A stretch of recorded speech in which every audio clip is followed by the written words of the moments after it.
आपण ज्या संकटाला सामोरं जातोय, संकट लहान आहे, मोठं आहे, गंभीर आहे, यापेक्षा संकट आलेलं आहे आणि त्याला सामोरं जायचं आहे. त्यामुळे ग्राउंडची रिॲलिटी काय आहे ते आतमध्ये गेल्याशिवाय कळणार नाही. आणि माझा स्वतःचा एक स्वभाव आहे की तो स्वतः चेक केल्याशिवाय भाष्य करायचं नाही. आणि याप्रमाणे मी आज अनेकदा BKCमध्ये आली आहे. परंतु ज्या पद्धतीने कोविड-19 करोना आणि त्याच्या भरीसभर ओमायक्रॉन या सगळ्याची जी 4 गुणांनी पेशंट वाढत आहे, आपण आजही तेच सांगतोय की घाबरण्यापेक्षा काळजी घेऊया. आणि घाबरून किंवा घाबरवणं हे आमच्या रक्तात नाही. मुळात आम्हीच घाबरत नाही तर दुसऱ्यांना काय आम्ही घाबरवणार. त्यामुळे खुर्चीत गांजा मारून कोणालाही बोलता येतं, परंतु रिॲलिटीमध्ये चेक करताना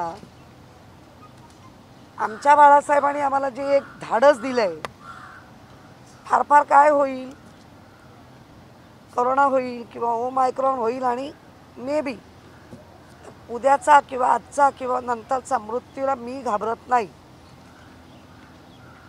त्यामुळे बोलत असताना तेवढा पण धाडस आपणही दाखवा की आज प्रत्येक रुग्णाशी मी बोलले, सिस्टरांशी मी बोलले, डॉक्टरांशी मी बोलले, मॅनेजमेंटचे राजेश ढेरे त्यांना तर सोबतच घेतलं. आज ह्या BKCमध्ये 2500 बेड उपलब्धता आहे. 108 बेड हा ICU बेड आहे. 12 बेड हे आपले डायलिसिसचे बेड आहे. 1300 बेड हे विना ऑक्सिजन म्हणजे नॉन ऑक्सिजन. त्यांना ताप आला आहे, सर्दी झाली आहे, त्यांचं ऑक्सिजन लेवल चांगली आहे, ते बेड आहेत. आणि 890 बेड हे आपले ऑक्सिजनचे बेड आहेत. आज आपल्याकडे 950 रुग्ण दाखल झालेले आहेत.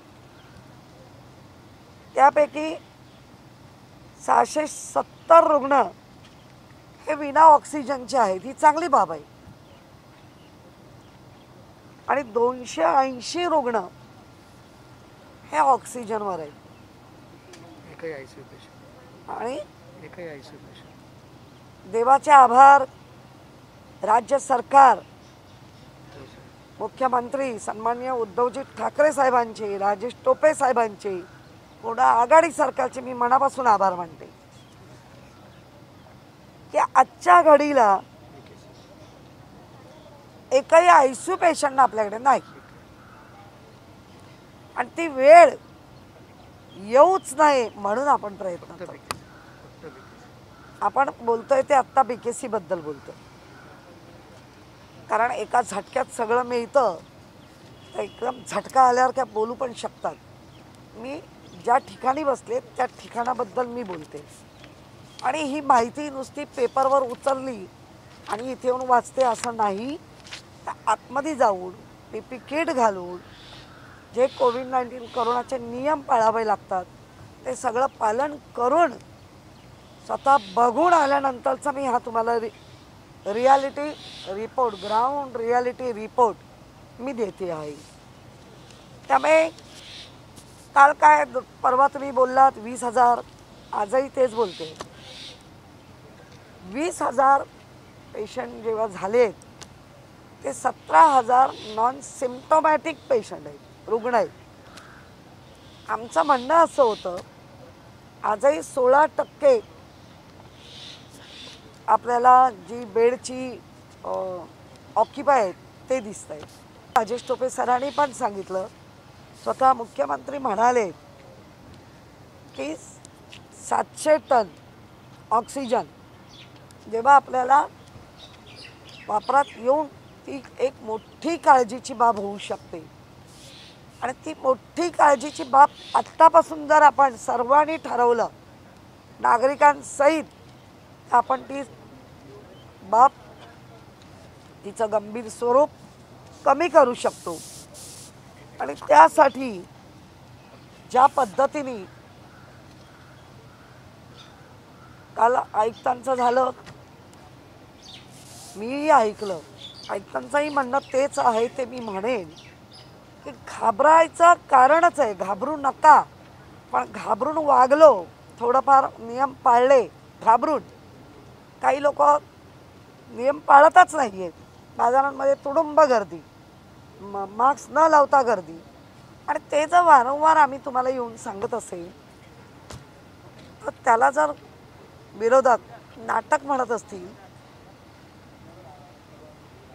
मग तुमचा जो काय चाललाय तो ड्रामा आहे का? त्यामुळे मला असं वाटतं आता हा BKCचा रिपोर्ट आहे, आपण सगळी सेंटर जेवढी आमची कोविड सेंटर तयार झाले आहेत, मिनी हॉस्पिटल्स आहेत, त्या सगळ्यांची ग्राउंड रिपोर्ट किंवा रियालिटी रिपोर्ट हा नक्की तुमच्यासोबतच चेक करणार। काल मिनी लॉकडाऊनच्या संदर्भात बैठक होणार संध्याकाळी असं होतं, त्याबाबत काय माहिती नाही, तसं काय आहे का? कालच्या संध्याकाळच्या नंतरच्या माझ्या स्वतःच्या वैयक्तिक कामांमध्ये व्यस्त असल्यामुळे मला खरंच मिळाला नाही आहे, परंतु मी एक अर्ध्या तासाने काकाणी सरांशी अंधेरीत आम्ही आता भेटतोय, आम्ही बोलतोय, त्यामुळे मला नक्की तो संपूर्ण हे कळेल। पण आजच्या घडीला राज्य सरकार म्हणून, महानगरपालिका म्हणून फुल लॉकडाऊन किंवा मिनी लॉकडाऊन ज्याला रिस्ट्रिक्शन येऊ शकतात, कारण असिम्प्टोमॅटिक रुग्ण 17,000 आहेत, सिम्प्टोमॅटिक रुग्ण कमी दिसत आहेत, त्यामुळे अवेअरनेस देणं आमचं काम आहे, प्रत्यक्षात जाऊन पाहणं आमचं काम आहे, आणि ज्या ठिकाणी नर्सेसना मोटिवेशन मिळतं, डॉक्टरांना मोटिवेशन देऊ शकतो, त्यांना एक आधार, मानसिक आधार, येस तुम्ही लढा, आम्ही आहोत तुमच्यासोबत, आणि वेळ पडली तर आम्ही तयारी पण दाखवली आहे। ताई, गेल्या लॉकडाऊन असं होईल चर्चा आहे, विरोधकांचं असं म्हणणं आहे की मुंबई महापालिका आयुक्त आणि महापौर जे आहेत ते मुंबईकरांना कुठेतरी दिशाभूल करतायत मुंबईकरांची किंवा घाबरवत आहेत, असं थेट आरोप जे आहे ते भाजप असेल किंवा मनसे करताना पाहायला मिळते। मुळामध्ये मी मगाशीच सांगितलं, आपण जे काही बोलतो ते पूर्ण शुद्धीत की काय, मला एकच आहे, मी मुळात पहिल्या दिवसापासून घाबरवलं कधीच नाही, मी कायम, तुम्ही मागचे सगळे बघू शकता, मी कायम आजही मी तेच सांगेन, घाबरू नका पण काळजी घ्या। आपल्या घरात जर लहान बाळ असेल आणि ते रडायला लागलं तर त्याच्यावर पहिलं काळजी घेऊन त्याच्यावर ते कशासाठी रडतंय हे जास्त बघणं गरजेचं असतं। बऱ्याच घरांमध्ये असं दिसतं, मदर या घाबरतात, बाळ रडलं, बाळ अरे रडलं, पण जनतानी घाबरू नये हे कायम मी सांगत आली आहे। घाबरण्यापेक्षा नियमांचं पालन करा, जे काय आकडे दिसत आहेत ते काय घरातून आकडा लावलेला नाही ना, घरात बसायचं आणि आकडे लावत सुटायचे, जे रियालिटी आहे ती जनतेसमोर मांडणं ही चूक आहे का?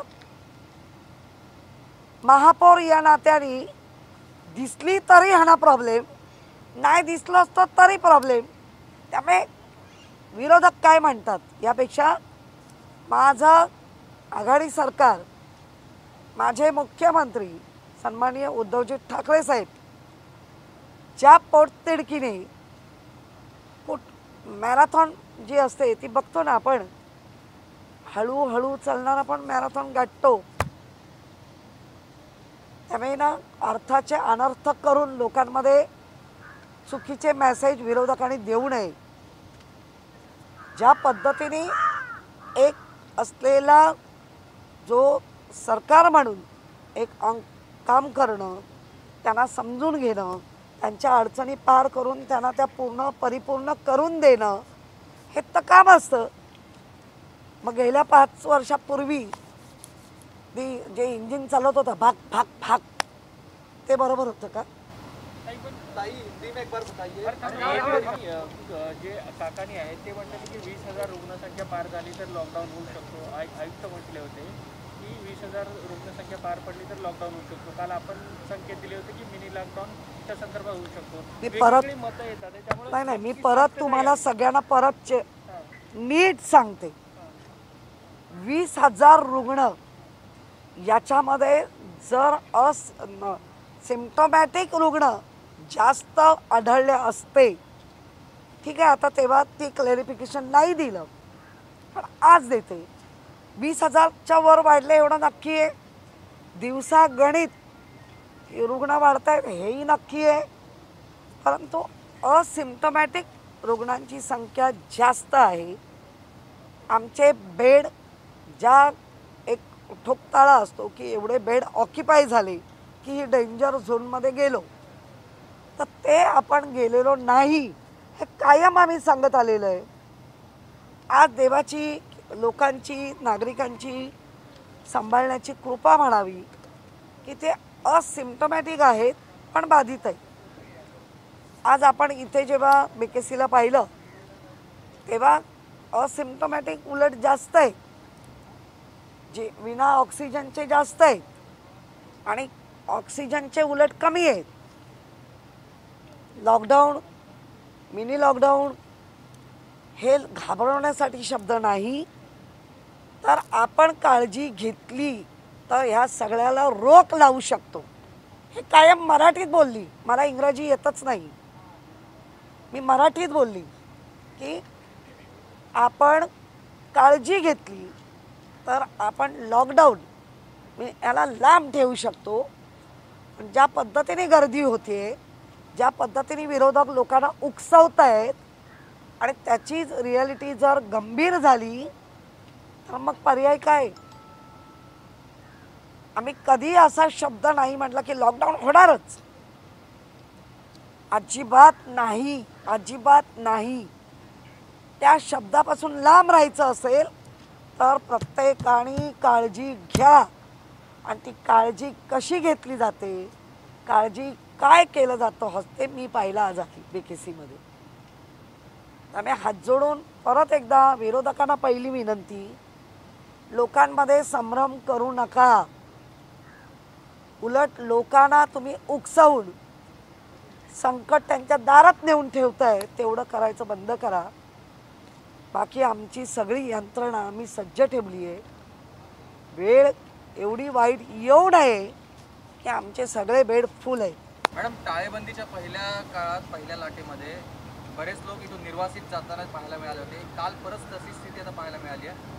लोकमान्य टिळक टर्मिनस असेल किंवा इतर रेल्वे स्थानकावर गर्दी वाढते, लोक पुन्हा घाबरून पुन्हा आपल्या गावी जाण्यासाठी निघतात, परप्रांतीय विशेषतः. काय त्यांना आवाहन कराल? खरं हे असं होऊ शकतं? नाही, मी दरवेळेला प्रत्येकाला आव्हान केलंय, घाबरू नका. आपण सर्वांनी मिळून आलेल्या संकटाला तोंड देऊ, निभावून नेऊ, पण मात्र नियम पाळा. बरं, नियम आपण काय सांगतोय? 2 वॅक्सिन घ्या, नसतील घेतलं तर पहिला अगदी आज लगेच घ्या. ज्याने 2 वॅक्सिन घेतले त्यांनी मास्क, हा तर जेव्हा 2020ला सुरू झालं तेव्हापासून आपण सांगतोय वॅक्सिन घेतलं म्हणजे आपण परिपूर्ण नाही, तर मास्क हा लावलाच पाहिजे. सॅनिटायझर जेव्हा जेव्हा तोंडाशी तेव्हा सॅनिटायझर व्हा. त्याचप्रमाणे आपण हेही सांगतोय की आपण गर्दी करू नये आणि असलोही तर मास्क अजिबात उतरवू नका. इतका क्लिअर मराठीत बोलते. माझा महाराष्ट्र हा मराठी भाषेचा, मातृभाषेचा आहे. माझी मातृभाषा मराठी आहे, मी मराठीत सांगते. त्याचा पण जर विपर्यास होत असेल तर मात्र विरोधकांना पुन्हा परत विनंती, लोकांना उकसवू नका. लोकांना आम्ही भीती नक्कीच घालत नाहीये, पण लोकांना दारात त्यांच्या संकट नेऊन ठेवू नका. कारण असं बोलल्यामुळे त्यांना वाटतं काय फरक पडतो. कुठे अनेकांनी प्रश्न विचारले, कुठे कोरोना झाले ना, बाधित झाले ना, काळजी घ्यावी लागली ना. काही समय यांनी असा आरोप केलेला आहे की हे कोविड सेंटर जे आहे ते भ्रष्टाचाराचा अड्डा होता आहे आणि यात महाविकास आघाडी सरकार मोठ्या प्रमाणात पैसे उकळत आहे. कावीळ झाल्यानंतर सगळ्यांना पिवळं दिसतं. त्यामुळे जे काय केलेलं आहे ते सतत दिसत राहिल्यानंतर त्याची परिणिती ती दिसते. योगेश सागर यांनी शिला राणा जे आहे, मला एकच सांगायचं आहे, मला आता विरोधकांवर उत्तर देण्यापेक्षा मला माझ्या कृतीतून, कामातून आघाडी सरकार आणि मुंबई महानगरपालिका आम्हाला कृतीतून त्यांना दाखवू दे. पिछली बार जब आप लोगों ने धारावी में जो कोविड कंट्रोल किया था तो सुप्रीम कोर्ट तक उसकी तारीफ हुई थी. एक बार फिर से धारावी में केस जो है वो एक दिन में 150 केस आए हैं. इस बार क्या तैयारियां हैं धारावी की चिंता हमें रहती है, क्योंकि बहुत ही गर्दी में रहने वाले लोग हैं. लेकिन धारावी जैसे लोगों ने वो भी करके दिखाया कि शून्य कोरोना करके, तो वो भी लोग एसओपी फॉलो करते हैं, एसओपी पूरी तरह फॉलो करते हैं. तो और क्या चाहिए. बीएमसी की तरफ से क्या कुछ किया जा रहा है, क्योंकि केसेस बढ़ रहे हैं. बीएमसी की तरफ से केसेस बढ़ रहे हैं. मैंने जैसा ये बीकेसी का एग्जाम्पल दिया, 2500 बेड हमारे रेडी है. उसमें हमारा 108 बेड ऑक्सीजन आईसीयू है, 12 बेड हमारे डायलिसिस है, 1392 बेड हमारा बिना ऑक्सीजन के है, 896 बेड हमारे ऑक्सीजन के हैं. और डेली 800 से 900 लोग इधर एडमिट होते. 770 लोग आज भी एडमिट है बिना ऑक्सीजन के, और 280 लोग ऑक्सीजन पर है. और मैं खुद जाके अंदर देख के आई हूँ. जो बोर्ड का एक डिजिटल बोर्ड है उसको टैली करना, मैं अंदर जाके देख के आई हूँ. तो बीएमसी तो हमारी रेडी है. हमारा बीएमसी का, राज्य सरकार का जो कामकाज है, जो लोगों के लिए करके रखना है वो करके रखा है. जो हमारे विरोधक है वो दो बाजू से ढोल बजाएंगे ही, और बजाना ही चाहिए, क्योंकि उनको दूसरा काम क्या है.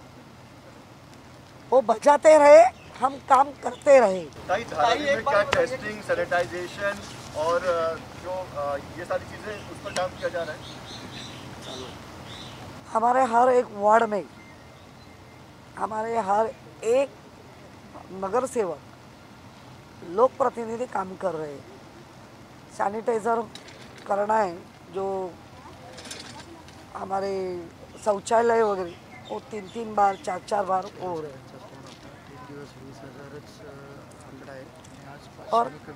और एक अच्छी बात अभी सुनाई पड़ी है कि 3 दिन जो हमारा आंकड़ा है, जो संख्या है, जो हमारी संख्या है वो हमारी स्टेबल है और 500 से कम हुई है. इतनी क्लियर रियलिटी बताने के बाद भी वो बोलते होंगे कि डराते. क्यों डराएंगे. जनता हमारी है, हम उनके साथ काम करते हैं, और ग्राउंड रियलिटी चेक एक करना मेरा काम है, और मैं कर रही है. तो मुझे ना वो लोग क्या कहते हैं, वो क्या बोलते हैं, भ्रष्टाचार है, ओके लेके आओ, दिखाओ. ये तो एक संविधान है ना. एक बार फिर से जो मजदूर पलायन कर रहे हैं उसको लेकर आपका क्या कहना है? मजदूरों में घबराहट है और मजदूर एक बार फिर से पलायन कर रहे हैं, इस पर उनको क्या कहेंगे? अभी एक ने पूछो क्या? जी, मजदूर जिस तरह से पलायन कर रहे हैं। नहीं, मैं जो गरीब मजदूर है, जो हमारे बिहार है, यूपी है, राजस्थान है, बाकी राज्यों में आप मत जाओ। आप खाली जो दी हुई SOP फॉलो करो। आप अपना काम धंधा करते रहो। बिना मास्क के घूमो मत, बिना मास्क के घूमो मत। 2 वैक्सीन ले लो, सैनिटाइज़र या साबुन से हाथ धो लो, और भीड़ भी है तो मास्क मत निकालो। ये विनंती मैं सबको करती हूँ। आप हमारे महाराष्ट्र में, आप हमारे मुंबई में सुरक्षित है। आपकी चिंता लॉकडाउन है, तो क्या आपको लगता है कि लॉकडाउन मैं बार बार बोल रही है, चिंता लॉकडाउन है? मैं बार बार बोल रही है कि जो संकट अल्प स्वरूप में है उसको बढ़ावा देना या कम करना अपने हाथ में, नागरिकों के हाथ में। आज 3 दिन जो रुग्ण की संख्या है वो स्टेबल है, 500 से कम हुई है। First layer, second wave, first wave, second wave, ये थर्ड वेव में अभी 500 कम हो रहे हैं, तो डरने की बात नहीं है। लेकिन ये जो 4 दिन ऐसे ही रहा तो हम कह सकते हैं कि अरे चलो ओमाइक्रॉन को भी रोक लगाने में हम इतना सा कामयाबी पाई है। एक बात बताइए कि मुंबई में जो बेड, वेंटिलेटर और आईसीयू की जो सुविधा है वो अभी तक की किस तरह की व्यवस्था है? क्योंकि जो हॉस्पिटलाइजेशन का परसेंटेज है वो काफी पिछले कुछ हफ्तों में बढ़ा है, तो हॉस्पिटलाइजेशन का परसेंटेज कितना है और बेड, आईसीयू, वेंटिलेटर? नहीं, एक तो हम लोगों ने 16% जो परसेंटेज है वो तो बताया है। जो असिम्टोमेटिक पेशेंट, जो रुग्ण है वो ज़्यादा है। अभी BKC में भी 2500 बेड उपलब्धता है। 2500 में हम आज भी ये कह सकते हैं कि हमारे 108 बेड ICU है, 12 बेड हमारा डायलिसिस है, 1312 बिना ऑक्सीजन के बेड है, 895 हमारे ऑक्सीजन बेड है। आज रुग्ण हमारे 950 है, उसमें से 670 हमारे बिना ऑक्सीजन के और 280 ऑक्सीजन है। ये ग्राउंड रियलिटी चेक करने के बाद मैं आपके साथ बात करिए। लॉकडाउन, मिनी लॉकडाउन, हमारा संकट अभी इतना है, 4 दिन हुआ है कि वो संकट भी अभी कम होते दिख रहा है। तो सबको हाथ जोड़ के विनती है, जो संकट आज भी अपने से कोसों मील दूर है उसको नज़दीक मत लाओ, क्योंकि हम बिना मास्क के घूमेंगे, हम वैक्सीन नहीं लेंगे, और वैक्सीन लेने के बाद भी हम भीड़ में बिना मास्क के, तो हम ओमाइक्रॉन को अपने पास बुला रहे। हम तो हमारी यंत्रणा सज्ज है, हमारी यंत्रणा में कुछ कम नहीं होगा, ज़्यादा से बढ़ोतरी मिल सकती है, बढ़ाने का काम करेंगे, लेकिन जो यंत्रणा आज भी है वो 16% ही यूज़ हो रही है। इसका मतलब है, मैं बार बार यही कह रही है, डरो मत लेकिन सावधानी बरतो। नहीं, अभी तो अपने महाराष्ट्र में, अपने मुंबई में इसकी ज़रूरत अभी तो 3 दिन से जो रुग्ण संख्या कम हो रही है, 500 से और कम हुई है, अभी तो नहीं लग रहा है। लेकिन इसका मतलब ये नहीं होता है कि हम खुली आम घूमते रहे।